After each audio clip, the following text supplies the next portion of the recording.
এখন বিশেষ হোমস্টের ঠিক ওপর দিকটা করে এসেছি। বিশেষ হোমস্টের মিস্টার রায়ের সঙ্গে দেখা হয়েছিল। ভদ্রলোকের ব্যবহার এত ভালো, আমি ওনাকে পরিচয় দেওয়াতে যে এর আগে আপনার সঙ্গে কথা হয়েছে, আমাদের বুকিং ছিল কিন্তু করোনার জন্য ক্যান্সেল হয়ে গেছে, তো উনি সঙ্গে সঙ্গে ছুটে এসে আমাকে আপ্যায়ন করে ওনার রিসেপশানে নিয়ে গিয়ে বসিয়ে বলছেন, আপনি কি চা খাবেন বলুন, ব্ল্যাক টি বানিয়ে দেবো না মিল্ক টি খাবেন।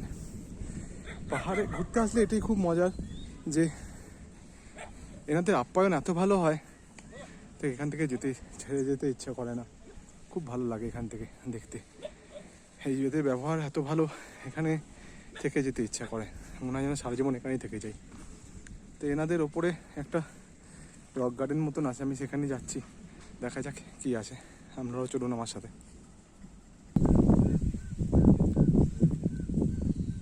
এটা একটা রক গার্ডেন,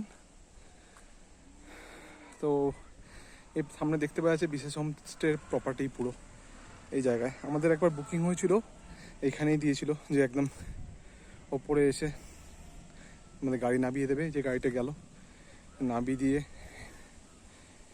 এখান দিয়ে নেমে এসে হোমস্টের ভেতর যাওয়া যায়। বিশেষের অনেকগুলো রুম আছে, অনেকটা জায়গা নিয়ে ছড়িয়ে বিশেষ হোমস্টে, অনেক বড় প্রপার্টি।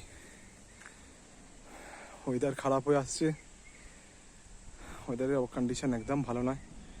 জায়গাটা খুব সুন্দর, গ্রামের মধ্যে খুব সুন্দর জায়গা। এটা একটা রক গার্ডেন নাম দিয়েছে, এখানে ওপরের দিকে যাই, দেখা যাক কি আছে। ছোট ছোট ভিউ পয়েন্ট টাইপের করা আছে, এখান থেকে অ্যাকচুয়ালি কাঞ্চনজঙ্ঘা পুরো সুন্দরভাবে দেখতে পাওয়া যায়, সেজন্য যাতে লোকে এসে বসতে পারে। এখানে অনেক রক ফর্মেশন আছে চারিদিকে, ওই জন্য রক গার্ডেন নাম দিয়েছে, বুঝতেই পারা যাচ্ছে। প্রচণ্ড জোরে হাওয়া দিচ্ছে, হালকা হালকা ঠান্ডা হাওয়া।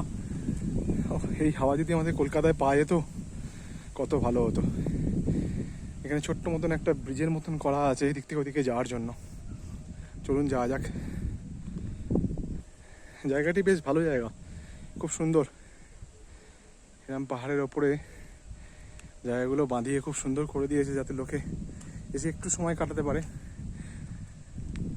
অ্যাকচুয়ালি শিটংয়ে এরম আশেপাশে দেখার জায়গা সেরকম কিছু নেই হোমস্টের আশেপাশে, তো এখানে করেছেন এটা এনারা যাতে মানুষ এসে একটু দেখতে পারে, ঘুরতে পারে, একটু সময় কাটাতে পারে, ওই জন্য করে রেখেছেন। ভালো জায়গাটা, বেশ অ্যাম্বিয়েন্সটা খুব সুন্দর, অনেক গাছপালা রয়েছে, দারুণ সুন্দর হাওয়া দিচ্ছে।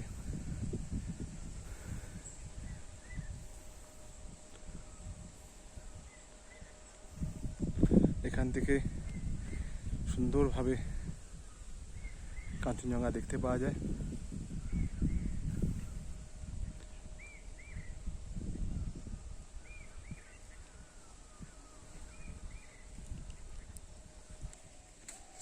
আহা হা,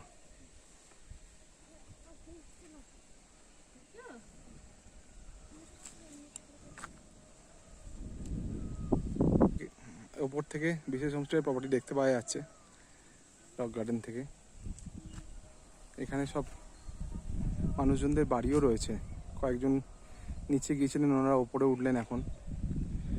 তাই ভাবি পাহাড়ি অঞ্চলে মানুষের জীবনযাত্রা কতটা কঠিন, তাদের একটা জিনিস নিতে এই পাহাড়ের দুর্গম রাস্তাকে ক্রস করে একটা জায়গাতে একটা জায়গায় যেতে হয় তাদের দৈনন্দিন জীবনযাপন অব্যাহত করতে। নাহলে সত্যি আমার এই পরিবেশে থাকা সত্যি কত কষ্টকর, সেটা এনাদের দেখলেই বোঝা যায়। এখানে খুব সুন্দর সুন্দর ছোট ছোট ফুল ফুটেছে, বুঝতে পারছি না কি ফুল এইগুলো, তো সামনে থেকে দেখাচ্ছি। খুব সুন্দর ফুল ফুটে আছে, লাল লাল। অনেকক্ষণ পর এসে ফুল দেখতে পেলাম, বনো ফুল মনে হচ্ছে দেখে, কিন্তু খুব সুন্দর।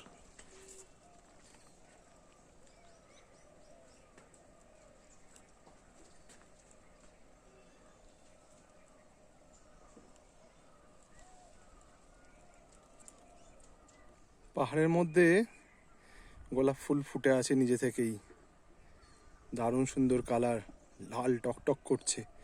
জানি না ক্যামেরায় সেটা বর্ণনা দিতে পারছি কি না, কিন্তু দারুণ সুন্দর হয়ে আছে ফুলগুলো। জায়গাটা এসে বেশ ভালোই লাগলো, খারাপ নয়, বেশ সুন্দর একটু জায়গা, ফাঁকা খুব। লোকজন এসে একটু সময় কাটিয়ে যেতে পারেন আরামসে। যারা হোমস্টেতে থাকেন তারা এসে ওপরে বেশ অনেকটা সময় কাটিয়ে যেতে পারেন বসে। অনেকজন মিলে আসলে খুব আনন্দ হবে, এখানে বসে গল্প করা যায়। পেছন দিকে বস্তি টাইপেরও রয়েছে যেখানে মানুষজন থাকেন। সর্বসাকুল্যে জায়গাটা খুব সুন্দর, অ্যাম্বিয়েন্সটা খুব সুন্দর।